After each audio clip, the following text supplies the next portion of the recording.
Bom dia a todos. Vamos dar início a mais uma reunião da disciplina de Neurocirurgia da Escola Paulista de Medicina. Hoje nós vamos ter um tema relacionado à neurocirurgia pediátrica, apresentado pelo professor Marcos Devani. Bom dia. Obrigado, professor. Bom, vamos lá.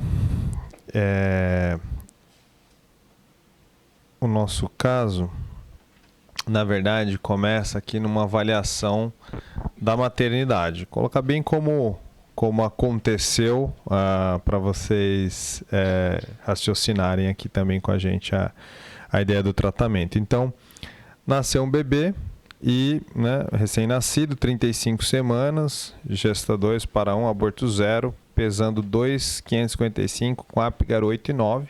A princípio ele nasceu bem, só que logo evoluiu para um desconforto respiratório muito precoce, foi entubado.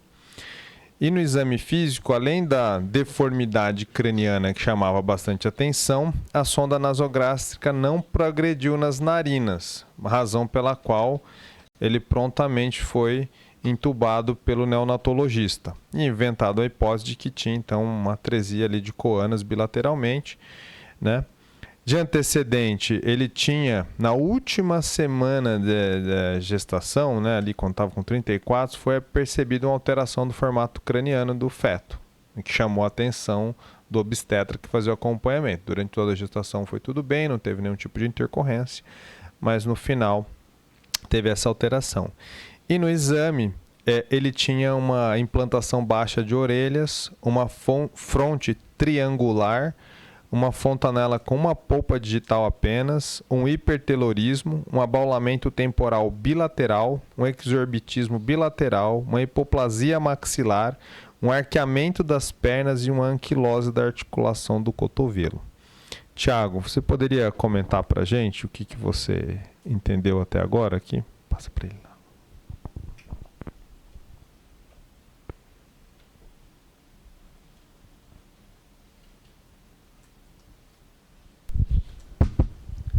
Bom dia a todos.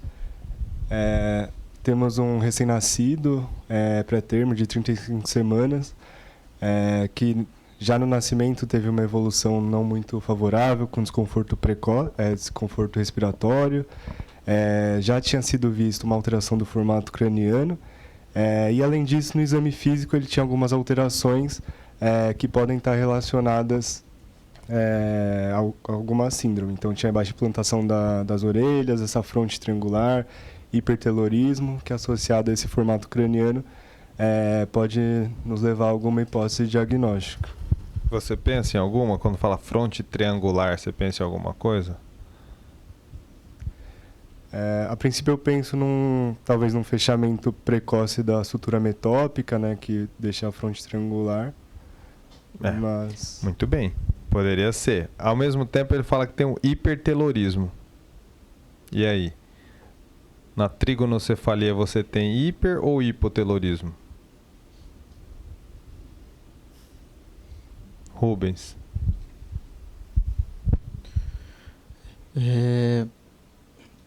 Na trigonocefalia, eu acredito que seja hipotelorismo, professor. E ele tem uma fronte triangular e hipertelorismo. Aí talvez seria um outro diagnóstico, né? Inara. O que você acha? Eu tava indo mais pro caminho do Thiago, assim, também. Acho que eu não... Do Thiago, né? Igor. O Igor já passou por todos os estágios da neurocirurgia pediátrica, certamente vai... Esse hipertelorismo com abaulamento temporal e esse hipoplasia maxilar, eu pensaria um paciente sindrômico, especialmente em Cruzon. Cruzon é uma boa hipótese, né? E por que você pensou em sindrômico? Porque você está associando isso daí. O que você está pensando? A gente fala fronte triangular, pensou em fechamento da metópica, que é uma sutura só, né? O que você associou com essas outras alterações que você falou? Porque não teria só, assim, estou pensando na trigonocefalia isolada, ele não teria todas as outras características associadas. Exatamente. Ele teria que ter mais alterações. A pendicular também foi afetada, então. Quer dizer, outras partes do corpo. E aí você está pensando que não é o quê? Não é só uma sutura que está envolvida, né? Para você estar pensando no cruzon, normalmente você tem envolvimento de mais que uma sutura, né? Então, se fosse para você falar aqui do seu diagnóstico, no exercício do diagnóstico sindrômico, topográfico, etiológico, isso aqui você vai fazer daqui a um ano, você vai estar fazendo isso daqui. O que você colocaria numa prova, né? Um sindrômico, posso colocar um síndrome de uma malformação facial, algo mais genérico. Topografia, posso colocar também como sutura metópica, mas pensando em alguma outra coisa também associada. E etiológico, síndrome cruzon, alguma outra coisa nesse sentido. Bom, em relação ao diagnóstico, o que a gente colocou? Ele tem uma desostose crânio-facial, porque ele tem alterações do crânio e da face, não é só facial, né? Inclusive tem de outras partes do corpo, né? O topográfico, nesse momento, só com o que a gente está falando, não dá para saber qual sutura está envolvida, mas certamente, se é uma desostose crânio-facial, você está pensando em cruzon, as suturas, de uma certa forma, podem estar envolvidas, uma ou mais, né? E pensando, mesmo que seja em cruzon, seria o quê? Uma alteração genética, né? Teve alguma mutação, alguma alteração genética que causou isso, que seria a etiologia, então, do quadro, né? O que você faria no próximo passo? Bom, inicialmente, fora a questão de avaliação clínica e segmento, a alteração do perímetro cefálico, seria válido avaliar essas suturas, seja com ultrassom ou com tomografia com reconstrução 3D. Tomografia, ultrassom ou tomografia, né? Ele fez um ultrassom, na verdade, transfontanelar. Teria sentido fazer um ultrassom transfontanelar? Passa para o Renato para ele comentar. Aqui, ó, tá do seu lado direito.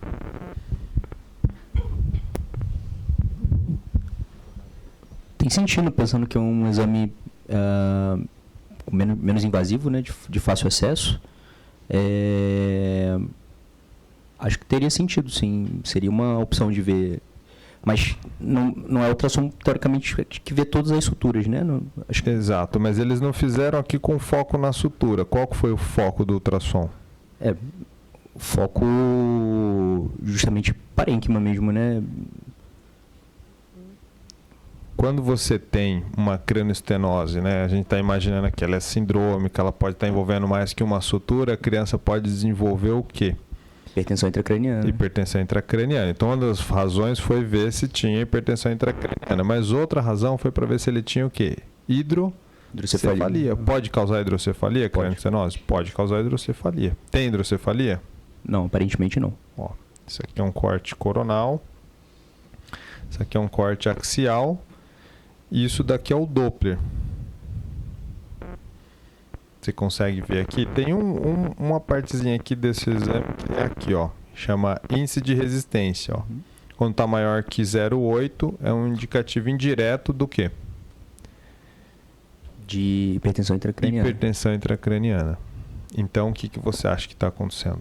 Eu acho que essa criança tem hipertensão intracraniana, né? Então, agora a gente já está entendendo que uma criança possivelmente sindrômica, né? É uma síndrome, a gente não sabe. O Igor sugeriu cruzon porque cruzon é a mais comum, mas pode ser uma outra síndrome, ok. Até agora não tem problema, o neurocirurgião eventualmente não reconhecer.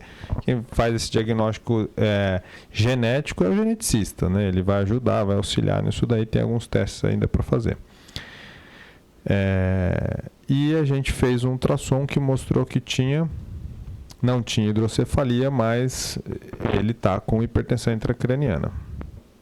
E o Igor também tinha pedido uma tomografia, ele fez uma ressonância, dá para ver um pouco melhor aqui a questão de não ter hidrocefalia, você vê que não tem dilatação ventricular, né? E fez esse exame aqui de tomografia. Essa aqui é a janela de parênquima. Pode passar para o Miguel comentar? Miguel, você vê alguma coisa que te chama atenção? Ó, aqui a janela óssea. Ele está entubado, né? Então dá para ver aí o tubo. Bom, são duas tomografias de crânio. Na esquerda tem a janela para parênquima, na direita tem a janela óssea. Estou tentando ver a questão da sutura. Aparentemente a sutura A metópica tá aberta ali na frente, não parece estar fechada não. Mas se puder rodar de novo a esquerda.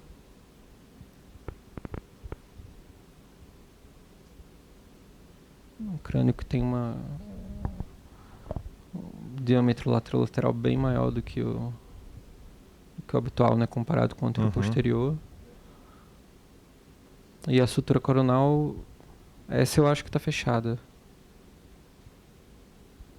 Talvez ali. É difícil de ver Difícil assim, de né? dizer. Então vamos... Talvez uma reconstrução 3D. Obrigado. E aí? Aí parece ter um fechamento mesmo da sutura coronal ali. E essa sagital aí em cima também.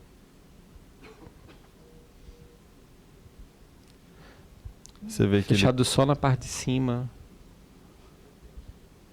Você vê que ele tem uma diástase de sutura bem importante nas outras, né? Ó, na escamosa, nas lambidoides, bilateralmente, né?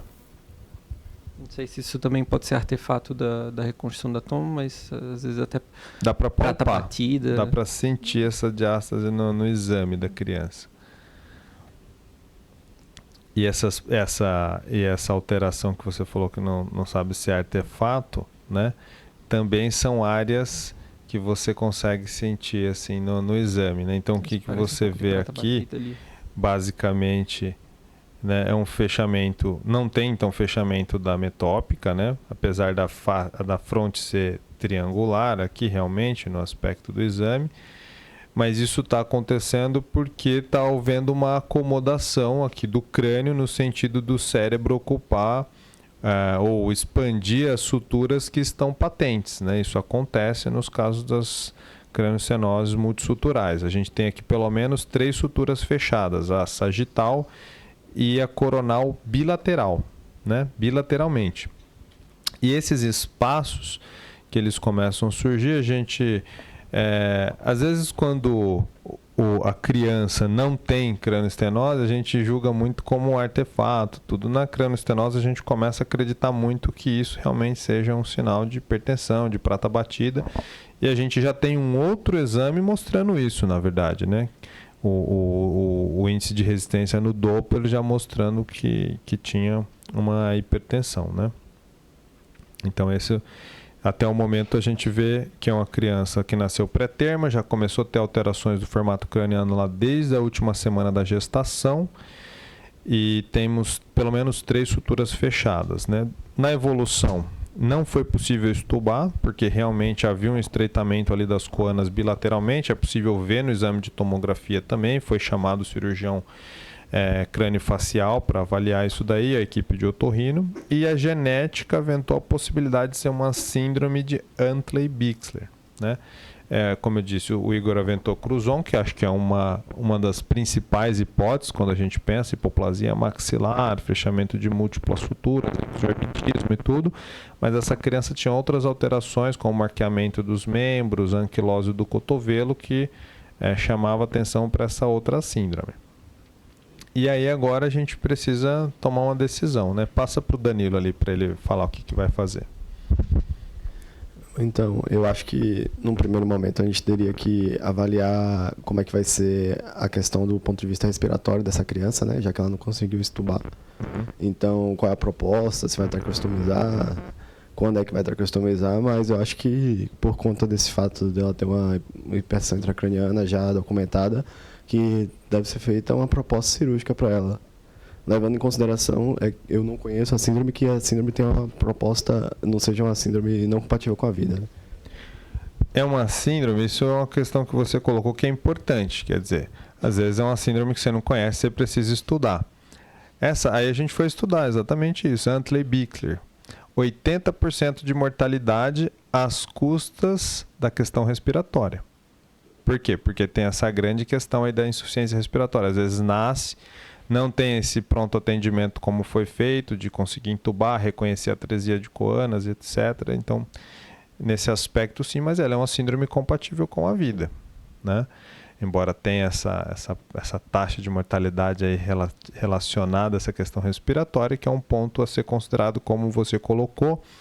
A própria equipe propôs de manter ela entubada até eventualmente estudar a questão de fazer uma traqueostomia, fazer uma ampliação das coanas e tudo mais. Então, nesse aspecto, esse bebê estava sendo cuidado, mas a gente está falando de um bebê que tenha, né, prematuro ali, tardio, que seja 2,5 kg.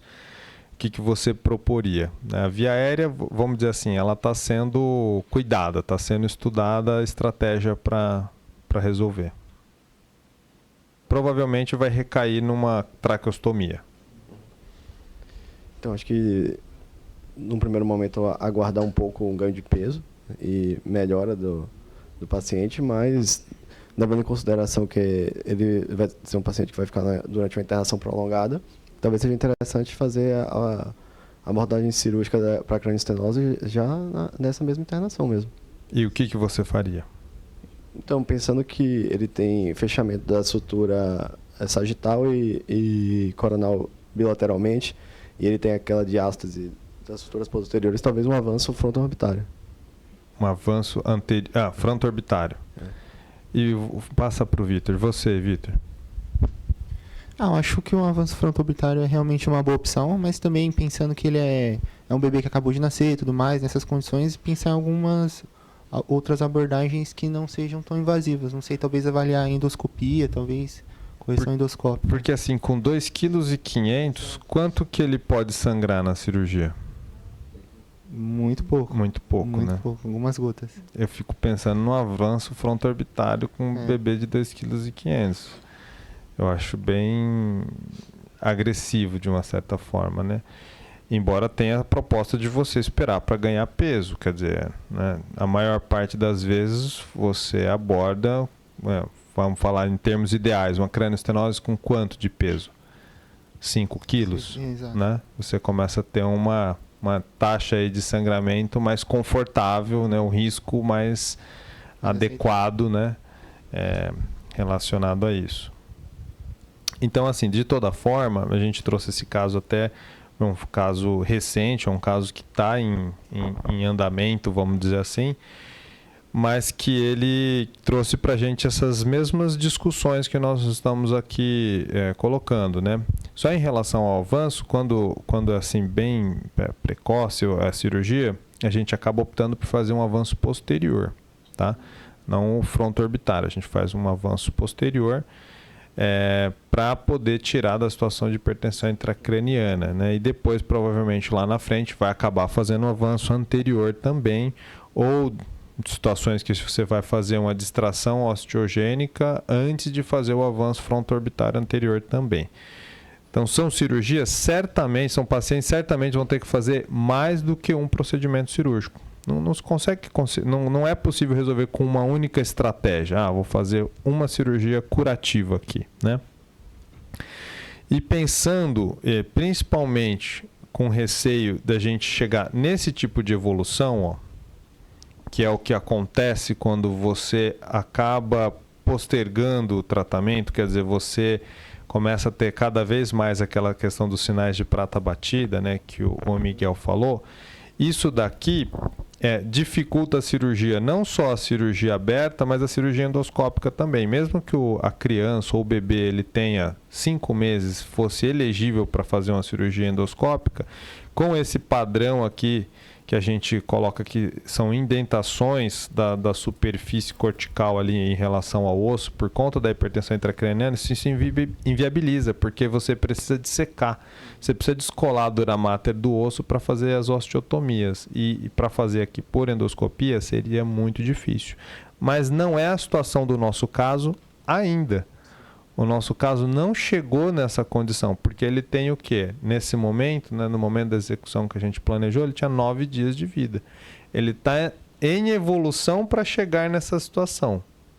Se a gente esperar mais tempo, esperar 3, 4, 5 meses, de repente, para ele chegar num peso ideal, uma criança que vai ficar um tempo entubada, se alimentando por sonda nasoenteral e tudo, pode ser que ele chegue nessa situação.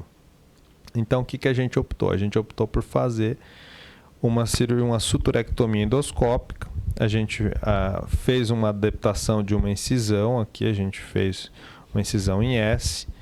A gente planejou daqui conseguir fazer a suturectomia da sagital e da coronal bilateralmente, né? Então aqui a gente colocou o ponto onde nós teríamos que chegar, através daqui, por aqui, dos dois lados. Então aqui seria, a gente tem que chegar aqui perto do epicanto para conseguir tirar toda a sutura. E por aqui a gente praticamente teria meio que uma visão direta até da sutura sagital, né? Então era mais ou menos esse o planejamento, fazer uma suturectomia ampla aqui na região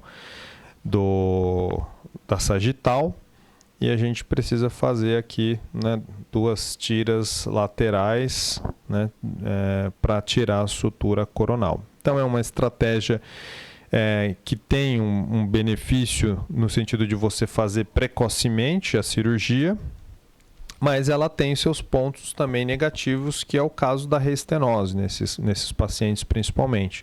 São pacientes sindrômicos que naturalmente eles podem voltar a fechar. Só que nesse período você ganha tempo. Quer dizer, é uma estratégia para você, inclusive, ganhar tempo com o paciente, que se você não fizer nada, o que vai acontecer é só aumentar a hipertensão intracraniana e dificultar a sua cirurgia aberta. Então aqui, muitas vezes a cirurgia endoscópica ela vai servir como uma ponte para um segundo tratamento, não como um tratamento definitivo. Como eu disse para vocês, ela não tem como objetivo falar, não, essa é a cura da cranioestenose, no caso sindrômico. No caso sindrômico, ela vai ser uma ponte para um segundo tratamento, onde muitas vezes, quando você faz cirurgia aberta, você precisa fazer 3 procedimentos. Quando você faz cirurgia endoscópica, você vai fazer 2. Você vai fazer essa e depois um outro avanço, ou uma distração osteogênica, um avanço, como o Danilo falou, mas no momento mais oportuno lá na frente, né? E isso a Rocio vai comentar um pouquinho mais. Então a gente fez, aqui foi já é uma fotinha do pós-operatório. Infelizmente eu não tinha do pré para mostrar, mas ele tinha aqui, né, um acinturamento bem grande na região da coronal, teve uma melhora já nesse aspecto. Aqui onde ficou, foi feita na sagital uma cranectomia bem extensa, mas em direção às suturas coronais a gente não precisa fazer tão grande, a gente fez ali com 5 milímetros de cada lado.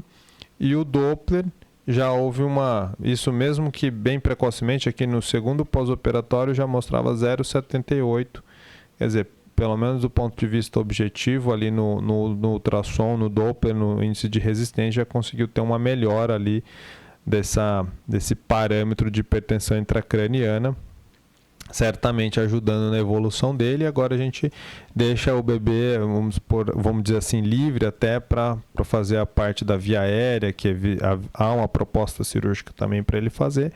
E agora o acompanhamento vai ditar o quê? O quanto tempo vai ser necessário para uma segunda abordagem. Pode ser, em alguns casos, né, a Rocio vai falar, 30% dos casos até, o bebê pode ficar sem outro procedimento. Se ele não voltar a restenosar a sutura, está resolvido. Você abriu a sutura fechada e aí tá tudo certo, né? Se ele fechar, dependendo do momento, dos sinais de hipertensão intracraniana que voltar a desenvolver, precisa de novo estudar qual que vai ser a estratégia. Distração osteogênica, avanço posterior, avanço anterior, para poder seguir com o tratamento dele. Então, a Rocio vai falar um pouco para a gente sobre cranioestenose sindrômica de uma forma geral e alguns minutinhos sobre a síndrome de Antrey-Blixer. Prezados, bom dia.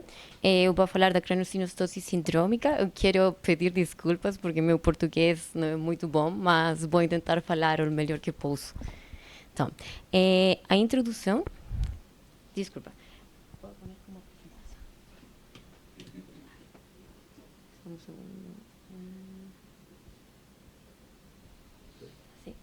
Então, as cranioestenoses são distúrbios decorrentes do fechamento prematuro e anormal de uma ou mais articulações fibrosas presente entre os ossos do crânio do bebê, as suturas cranianas.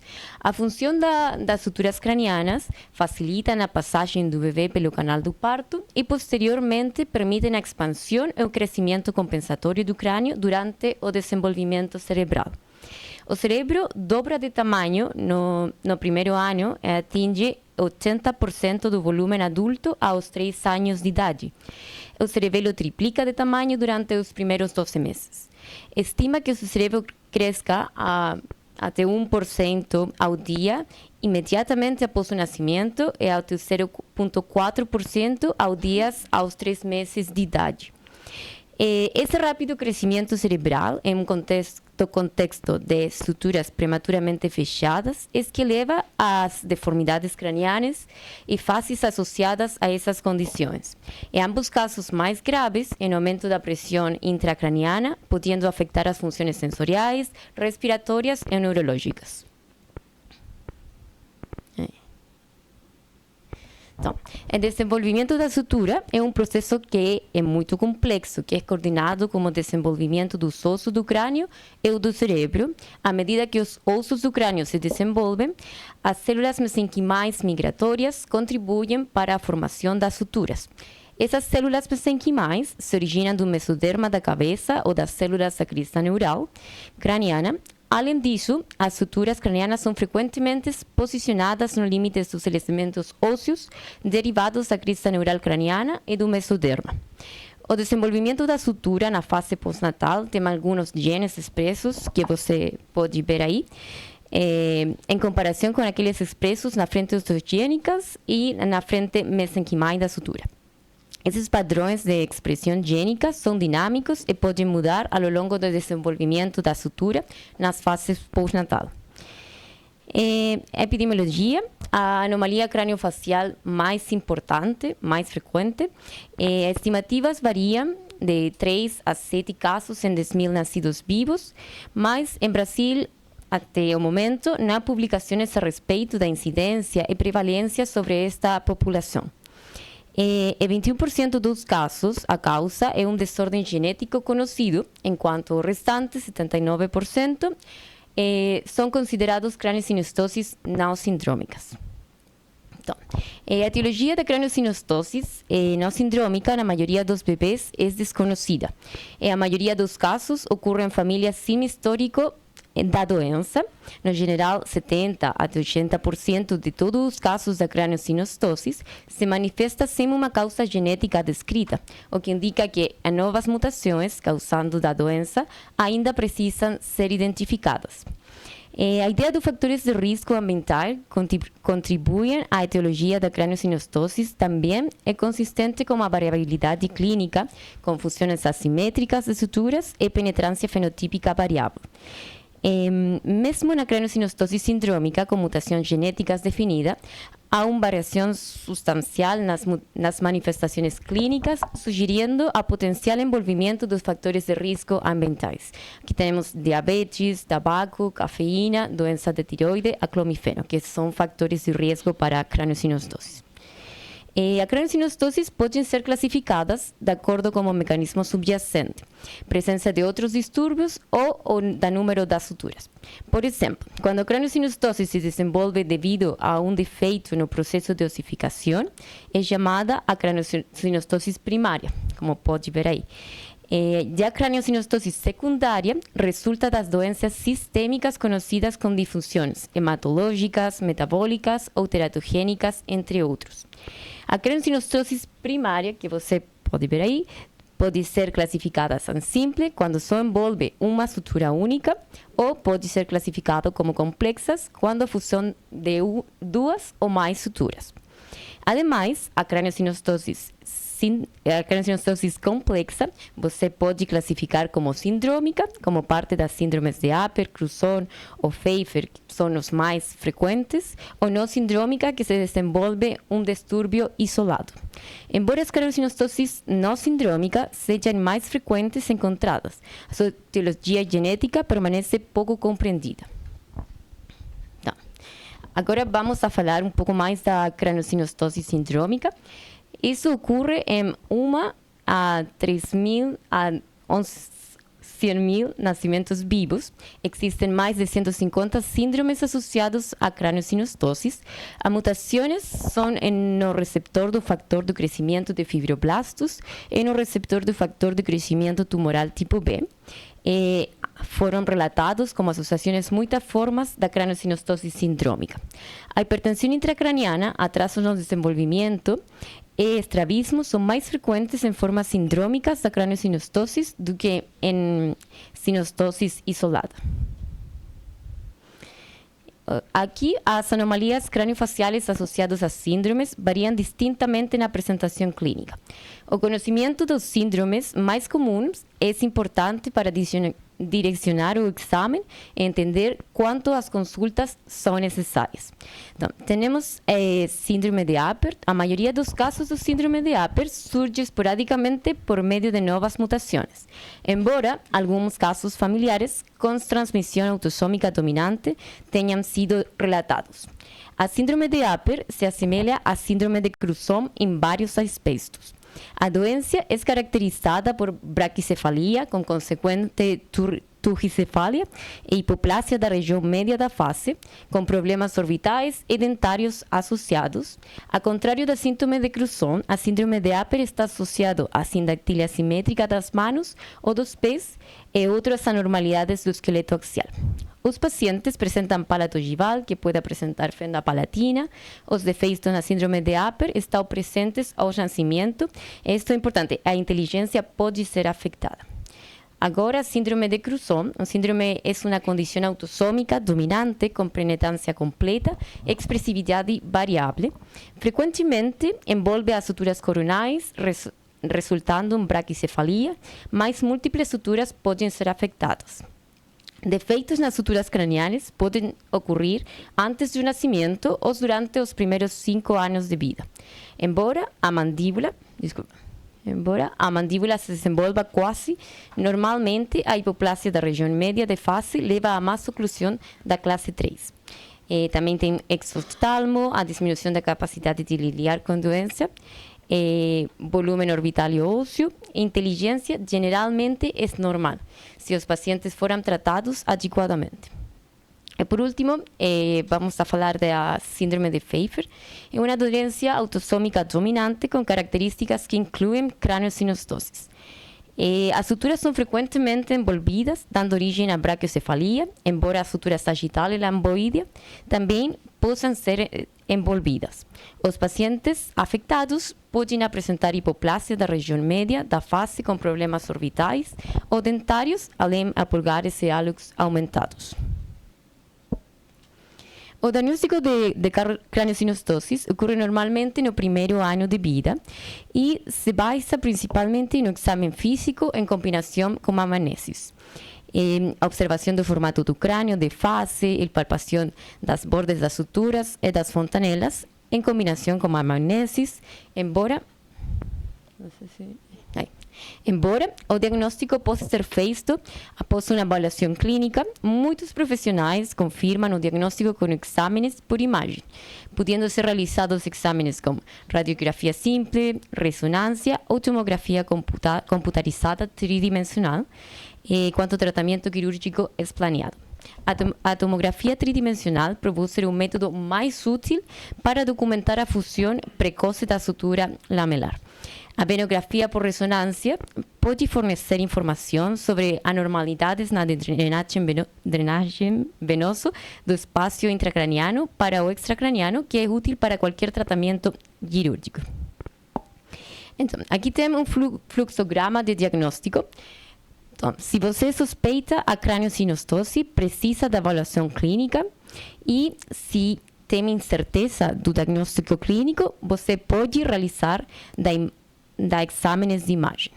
Então, aqui pode fazer a tomografia computarizada ou a ressonância, também pode considerar a ultrassônico, como falou o professor Marco, e se o diagnóstico não confirmado por imagem, você vai fazer a exclusão da diretriz. Mas se você confirma o diagnóstico pela imagem, precisa fazer a classificação da craniosinostose. Se a craniosinostose sindrômicas, os seguintes testes genéticos você pode fazer: DNA por MLPA, identificação da alteração cromossômica, subcromossômica por AGCG8, identificação de mutações por seguimento por ampliação até 500 pares de bases. Então, O tratamento adequado da craniosinostose é crucial. Por quê? Porque a hipertensão intracraniana genera hipovascularização cerebral e deformações cerebrais secundárias, com uma restrição do crescimento cerebral em um crânio em um formato anormal. Portanto, a necessidade de reduzir a hipertensão intracraniana por meio da expansão cirúrgica. O objetivo de tratamento consiste em aumentar o volume craniano para prevenir as consequências desse aumento da PIC, como retardo mental e visão prejudicada, e corrigir anormalidades morfológicas do crânio, das órbitas e da mandíbula superior. Então, aqui a gente fez a resumo do tratamento. O tratamento da craniosinostose é bastante heterogêneo. Uma abordagem pode ser conservadora, com capacete de remodelação, mas geralmente é quirúrgico. É o mais comumente utilizado, a cirurgia. Se falamos do tempo, é importante que pode ser primário ou secundário. Os primários devem ser realizados inicialmente e com prioridade. E os secundários, podem ser executados conforme o desenvolvimento ou crescimento do indivíduo. Neste caso, assindrômicos geralmente precisam da cirurgia mais urgentes. Não sindrômicos podem ser tratados de maneira eletiva. Respecto à técnica da cirurgia, você pode fazer a suturectomia, essa pode ser aberta ou endoscópica até 6 meses de idade, ou pode fazer a reconstrução com um avanço frontoorbitário ou expansão da bóveda posterior. Aqui tem um resumo dos procedimentos que a gente pode fazer nesses pacientes. A 0 a 3 meses, você precisa do tratamento para elevação da PIC. O tratamento se você tem a fusão de uma sutura única. De 4 meses a 3 anos, é tratamento quirúrgico primário, como avanço frontoorbital, remodelação da bóveda craniana ou craniectomia, se fosse precisado. Tratamento de exoftalmo, hipoplasia da fase média com problemas respiratórios também pode fazer a essa idade. 4 a 8 anos, tratamento para hipoplasia grave também da fase média e dismorfologia craniofacial. 9 até 12 anos, tratamentos secundários da bóveda craniana. E 13 a 17 anos, tratamento quirúrgico, avanço de terço médio da face. Então, agora vamos a falar um pouco das técnicas quirúrgicas que você pode fazer nesses pacientes. O princípio fundamental das cranectomias endoscópicas é o crescimento e desenvolvimento extremadamente rápidos que ocorrem no cérebro humano durante os primeiros 2 anos de vida. Este rápido crescimento cerebral, em um contexto de sutura prematuramente fechadas, que leva às deformidades cranianas e faciais associadas a essas condições. No entanto, o mesmo princípio se aplica à correção precoce por meio de cranectomias assistidas por endoscopia para alcançar a retificação. Ao liberar as suturas fechadas, na fase de crescimento extremadamente rápido, o cérebro pode retomar sua forma normal. Essa liberação precoce leva à normalização craniana facial como auxílio de órteses, de modelagem, e a idade ideal para a cirurgia é inferior a 3 meses após o nascimento. No entanto, bebês com mais de 3 meses, mas menos de 6 meses, ainda podem se beneficiar deste procedimento. Pacientes com mais de 6 meses devem ser avaliados caso a caso quanto ao envolvimento das suturas. Qualquer sutura pode ser afetada. Aqui tem um estudo que foram realizados endoscopias em pacientes com craniosinostose multisutural. Pode ver a remodelação craniana precoce assistida por endoscopia para os casos complexos da craniosinostose representa uma técnica segura. A necessidade de transfusão ou dias de internação não foi maior do que as técnicas tradicionais. No entanto, nesses casos existe o risco de resinostose após a cirurgia. De acordo com a literatura, a taxa de resinostose varia entre 0 até 70%. Aqui você aqui a gente tem um estudo que é uma análise retrospectivo de 70 casos de craniosinostose não sindrômica tratados cirurgicamente entre 2005 e 2019. Todos os pacientes foram sometidos à remodelação total da calota craniana cirurgicamente e acompanhados por pelo menos um ano. Os resultados, o grupo de estudo incluiu 70 pacientes, dos 70 pacientes, só 7% precisou da reoperação devido à resinostose e 1,4% necessitou de 2 cirurgias. Em conclusão, deve-se ter em mente a resinostose pode ocorrer em pacientes operados da craniosinostose. Os pacientes devem ser examinados cosmeticamente e, se necessário, radiologicamente no acompanhamento. Aqui tem outro estudo, só 10 pacientes de idade de 10 a 64 dias, com diagnóstico de sinostose multissutural. Eles foram sometidos à endoscopia em um único estágio e só tuvo 2 complicações, uma que exigiu cirurgia da calota craniana aberta e outra que exigiu o reparo do cisto leptomeningio. Então, isso é por parte da endoscopia. Agora nós vamos a falar da reconstrução, que consiste em reconstruir a calota craniana anterior ou posterior. Temos a reconstrução da calota craniana posterior ou anterior.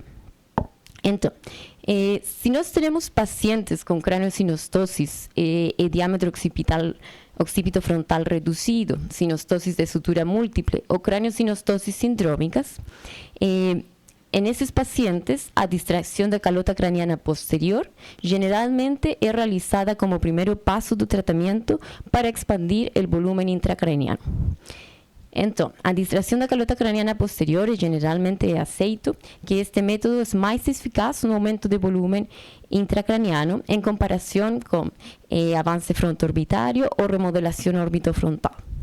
Além disso, a distração da calota craniana posterior também pode ser realizada com compressão do foramen magno adicional se a gente precisa. Se nós pode ver aí a deformidade da testa persiste, é necessário e precisa de um aumento adicional no volume intracraniano, você pode fazer um avanço fronto-orbitário, avanço orbital frontal, com osteogênese por distração. Mas se você tem uma deformidade, pero é necessário um reposicionamento frontal, você vai fazer a remodelação orbital frontal. E se não tem deformidade da testa, você só tem que fazer a seguimento. Aqui, este estudo demonstrou uma diferença significativa na mudança do volume intracraniano entre os procedimentos posteriores e anteriores. Um estudo retrospectivo anterior realizado em 2 centros também mostra uma diferença significativa na alteração do volume intracraniano. Então, agora vamos analisar as técnicas quirúrgicas de avanço anterior e posterior. Primeiro, o avanço fronto-orbital. A gente vai fazer a incisão, que pode ser em zigue-zague, da bimastoide, estendendo-se 2 a 3 centímetros atrás da sutura coronal. A marcação para a faixa é feita 1,5% cranialmente às cristas supraorbitais. O limite posterior sobre o osso temporal deve estar 1,5 a 2 atrás da margem posterior do retalo de craniotomia bifrontal. Posterior disso, você tem que fazer a craniotomia, que vai ser bifrontal e realizada conforme as marcações, utilizando múltiplos orifícios de trepanação em um único fragmento. A faixa orbital anterior é obtida utilizando um craniótomo em ambos os lados sobre o osso temporais, uma broca fina sobre as paredes orbitais superior e um osteótomo na conjunção anterior-esfenoidal. Múltiples osteotomias, como você pode olhar aí, em forma de barril, podem ser realizadas na porção posterior do retalo bifrontal, o osso espessando e perfurando el escando próximo à crista esfenoidal bilateralmente. A osteotomia em forma de barril também pode ser realizada nos ossos temporais e parietais bilateralmente. A face então fixada em uma posição avançada da frente da sutura resto nasal anterior é ajustada para optimizar a posição da sobrancelha. Lateralmente, a face é fixada ao opterion utilizando as mesmas placas absorvíveis. Então, é importante mencionar dos indicadores radiológicos, é sinal ômega. Isso pode ser melhor visualizado na janela óssea de uma tomografia computarizada em cortes coronais. A compressão do seio sagital superior pelo osso, logo abaixo da sutura fusionada, com esta sinal de ômega, é comum em casos de sinostose da sutura sagital, é rara em casos da trigonocefalia. Nesses casos, é preferível realizar a craniotomia bifrontais em 2 fragmentos, mantendo a linha óssea sobre o seno sagital superior para evitar hemorragia intensa por ruptura do seno sagital superior durante a elevação do retalo ósseo. Agora vamos a falar da expansão calvariana posterior. Primeiro vamos a falar da técnica de expansão craniana posterior fixa. É importante ter a proteção facial e posicionamento para a cirurgia da calota craniana. O rosto e testa são protegidos em decúbito dorsal. Evitar qualquer úlcera de pressão na pele do rosto também.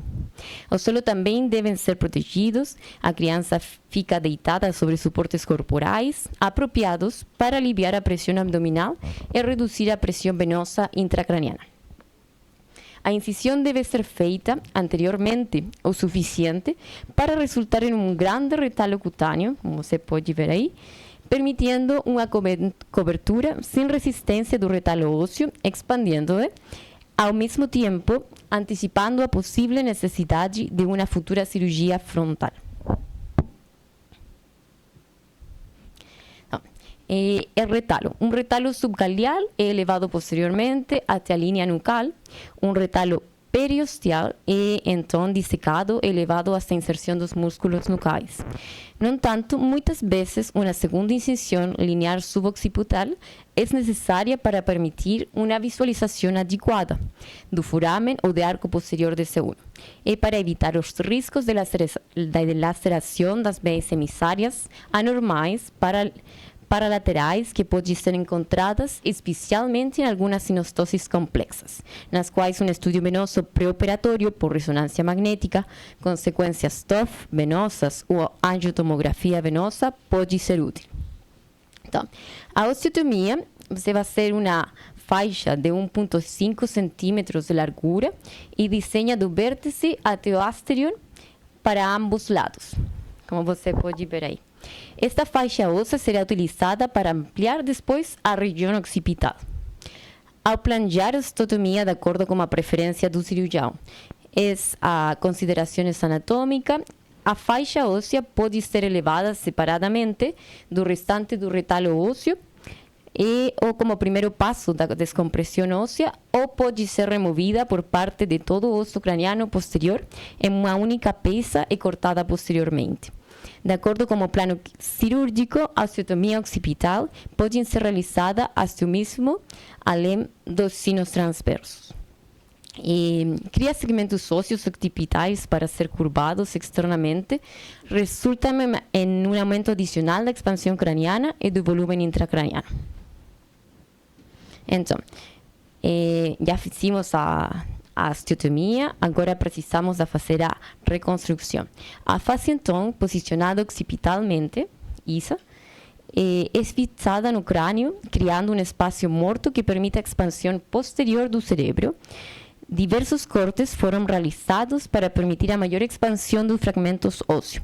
A parte posterior, remanente do osso parietal occipital, é então remodelada e reposicionada sobre a dura mater.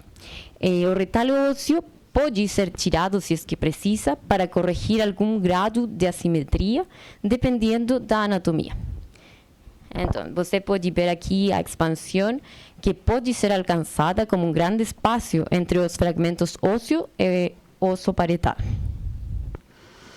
Agora, já vimos a craniotomia, ou seja, a expansão frontal, posterior, que falamos da a expansão fixa. Agora nós vamos a ver a retalo ósseo flutuante da bóveda posterior.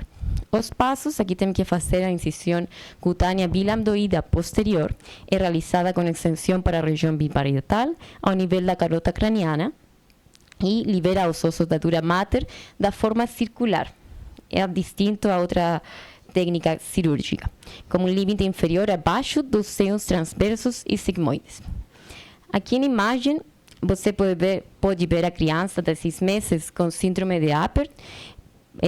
Também vemos a ressonância sagital em T2, que evidencia uma constricção das suturas da fossa craniana posterior e uma confluência de senos baixa. Aqui temos uma visão intraoperatória da região occipital exposta antes da conclusão da craniectomia e do descolamento do osso da dura mater subjacente. Então, aqui tem a visão intraoperatória após a conclusão da craniectomia e da dissecção do osso occipital da dura mater. Aqui também tem a visão operatória antes do fechamento do retalo cutâneo, demonstrando o ganho de volume precoce das estruturas cerebrais. E por último, tem aqui a imagem de RNM em T2 pós-operatória, onde está documentando a expansão das estruturas da fossa craniana posterior. Aqui também, em a imagem, você pode ver a ressonância, onde pré-operatória, documentando a presença da hidrocefalia e constricção grave do cérebro e das estruturas venosas da fossa craniana posterior. Múltiplos focos de herniação cerebral também, através do osso, também são visíveis. Nesta imagem intraoperatória, está a exposição da região occipital, o osso apresenta-se extremadamente irregular e adelgaçado. Aqui, em C, a imagem intraoperatória, a imagem intraoperatória após craniectomia bipartida do osso parieto occipital e descolamento osso. E depois tem a ressonância pós-operatória, demonstrando melhora de volume da fossa craniana posterior e redução associada do tamanho ventricular. E por último, a osteogênese por distração craniana posterior. Aqui você tem a vista superior e a vista lateral também, da cabeça em decúbito ventral, com exposição dos músculos ao redor da linha nucal também. E a extensão abaixo da confluência dos seios, a marcação dessa craniotomia planeada também, e tem todos esses cortes, depois vou fazer a craniotomia. Conforme necessário, não é necessário levantar o pericrânio, basta abrir um caminho simples de 2 a 3 milímetros. A craniotomia é realizada em cada lado e, por fim, o corte transversal do seno deve ser o último, generalmente reserva, o último corte para a região da confluência dos senos. Então, aqui tem a vista sagital de braquiturricefalia grave, com a sinostose coronal e fossa posterior muito pequena. O retângulo vermelho fino indica a área pericolonal plana, ideal para a colocação dos distratores, e linha traceada, espessa indicação da direção dos cortes verticais e horizontais em ambos lados. A outra imagem você pode ver distratores posicionados em ambos lados da corte da craniotomia e também pode ver o periósteo preservado, que é descolado. A tomografia também, mostrando a fase da distração, a lacuna contém osso novo e mole também. Nessa imagem você tem a confirmação histológica da formação de novo osso na área de distração. E nessa imagem aqui, você tem uma fase de consolidação, mostrando opacificação para radiologia, consistente com a formação do novo osso. E por último, aqui tem a TACI, mostrando a novo osso endurecido e fundido como osso circundante. Então, vamos a falar um pouco das complicações cirúrgicas. Aqui tem riscos cirúrgicos e anestésicos, porque o paciente tem muitas comorbilidades associadas, como a gente pode ver na apresentação do caso do professor Marco. E a taxa de mortalidade e morbilidade é de 0,1%, mas podendo chegar a 50% em casos de hemorragia grave. Então, tem infecção da herida, pode ter trombosis, anemia, fístula do líquor também, hematomas e mais alterações. Então, o seguimento destes pacientes precisa ser multidisciplinário, tem muitas alterações, porque nós estamos falando da craniosinostosis complexa sindrômica, que não só tem alterações da crânio. Então, precisa de odontologia, oftalmologia, ortopedista, pediatra, psicologia também, fisioterapia, terapia ocupacional e genetista. Então, agora a gente vai falar um pouco da síndrome Antley-Bixler. Antley-Bixler descreveram uma criança com trapezoidencefália, hipoplásia da região média da face, sinostose húmero-radial, um arqueamento dos fêmur também, a fractura e outras anormalidades. A síndrome de crâniosinostose é excepcionalmente rara, caracterizada por sinostosis radiohumeral presente desde o período perinatal. A síndrome, ou também você pode chamar a síndrome de osteodysgenesia multisinostótica. Mais de 80 até 90% dos bebês com esse síndrome morrem como neonatos devido à insuficiência respiratória causada pela hipoplásia grave da região média da face. Quadro clínico, tem a craniosinostosis, dessas anomalias craniofaciais consistem em brachiocefalia secundária, a craniosinostosis da sutura coronal, como você pode ver nessa foto, e também pode ser a craniosinostosis da sutura lamboidea. Tem uma fontanela anterior que pode ser ampla, é uma face caracterizada por bolsa frontal, uma face mais plana, hipoplásia grave da região média da face, proptose também, como você pode ver aí, e um ponte nasal achatado. Tem a nariz na forma de pera. E estenoses também, como aqui nessa imagem, das coanas, estenosis ou atresia das coanas. E quadro clínicos, principalmente a craniosinostosis, como já falamos, mas também pode ter arqueamento dos fêmuros e contractura articular múltiple. Também aqui pode ver a sinostosis radiohumeral. Estudos, essas avaliações devem incluir tomografias computarizadas para determinar o grau de anormalidades craniofaciais, como atresia, estenose coanal ou craniosinostosis. Estudos cardiovasculares também devem ser realizados. Ultrassonografia abdominal também, para detectar anormalidades renais, urogenitais, como duplicação renal, hidronefrosis, obstrução uretral também. Também precisa de avaliação ortopédica, incluindo exames radiográficos do esqueleto para detectar fraturas dos ossos longos, sinostoses múltiples e contracturas articulares. O diagnóstico é simplesmente a presença da craniosinostosis e a sinostosis radiohumeral desde o período perinatal e geralmente considera o critério mínimo para o diagnóstico desse síndrome. Também pode fazer a diagnóstico perinatal, por exemplo, você tem a ultrassonografia, onde pode ver a posição dos membros inferiores no primeiro trimestre, que vai estar alterada. E ultrassom do segundo trimestre confirmou também pode ter um arqueamento femoral bilateral grave e retração também, alteração média da face. Cariotipo normal e, se você precisa, pode fazer a scanner também, uma tomografia computada. Onde aqui você pode ver o arqueamento do fêmur e também a sinostosis radiohumeral. Respeito à genética, foram identificados 2 genes distintos e parece haver diferenças fenotípicas entre os 2 genotipos. Tem, por um lado, mutações na P450 oxidorreductasa e, se tem essa mutação, tem também anomalias genitais e osteogenesis prejudicada. Mas, se tem uma mutação a outra proteína, outro gene, S351C, no receptor do factor do crescimento do fibroblastos, neste caso, tem a genitais esteroidogênesis normal.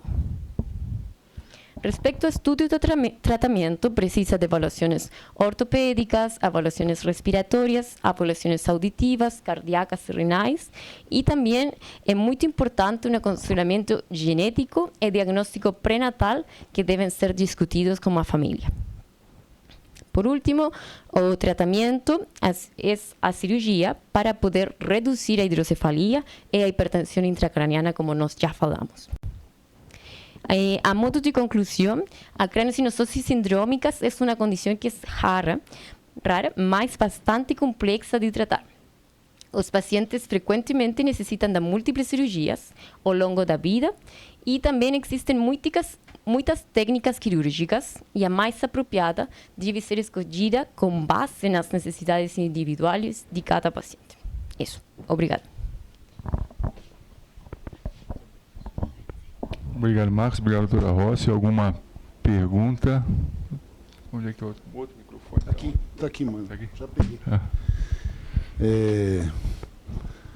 Caso bem interessante, Marcos. Enquanto você começou a apresentar o caso, eu fui começando a ter um flashback de um caso que nós tivemos há uns 20 anos atrás.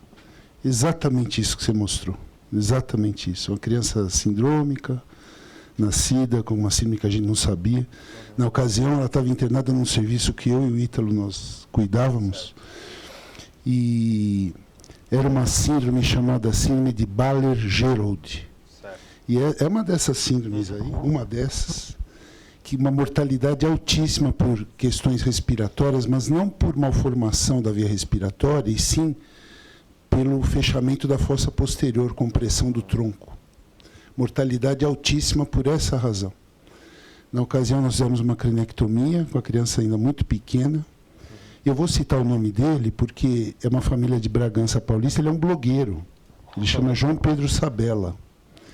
E o João Pedro, ele se desenvolveu, é um advogado hoje, formado em Direito. Tem uma desostose craniofacial grave, mas baixa estatura, porém indivíduo intelectualmente normal do ponto de vista de coordenação, formado em Direito.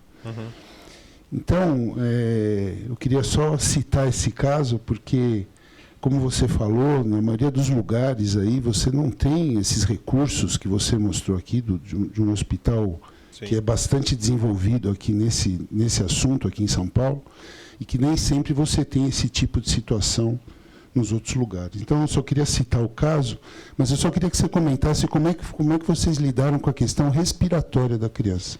Foi porque eu vi que quando vocês operaram, ele ainda estava entubado. Foi feito a traque logo depois? Não houve necessidade? Foi feito... Só para você dar o segmento do caso, para a gente saber como é que ele foi. Não, mas acho que assim, comentando o que o senhor colocou, né? Acho que a importância também do caso que o senhor comentou é o interesse em investir na criança, né? Imagina se o senhor não tivesse feito a cranectomia nele há 20 anos atrás, ele não ia estar aqui, né, desenvolvendo uma atividade profissional, vivendo a vida dele aí. Então, acho que essa que é a grande questão, porque às vezes a gente pensa em cranioestenose, e até a Rocio colocou, né? Se é uma não sindrômica, é tratar eletivamente, embora a gente também entenda que o diagnóstico precoce, a atuação precoce é sempre melhor. Mas às vezes o rótulo cranioestenose cai no sentido assim, não tenho que fazer nada agora. Deixa, vai deixando. E aí que vai só ampliando o problema, né? Às vezes o problema está mais simples de resolver no começo, ele fica super complexo de resolver lá na frente. Por quê?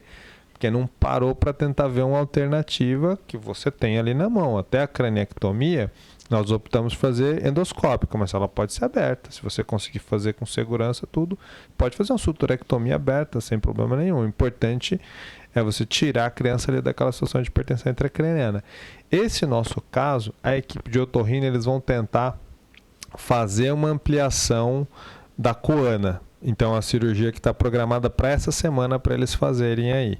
Então, eles vão fazer uma... Eles fazem com balão isso, eles remodelam com balão. Exato. Isso.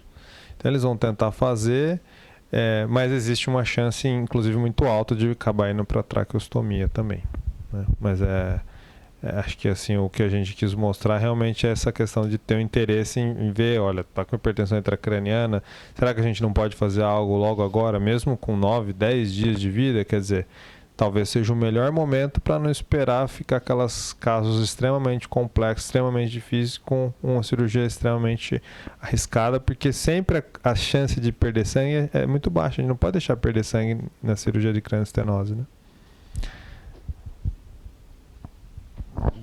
Mais alguma pergunta? Não? Então vamos encerrar mais uma reunião da disciplina de neurocirurgia da Escola Paulista de Medicina e segunda-feira continuaremos com uma nova reunião. Bom dia a todos.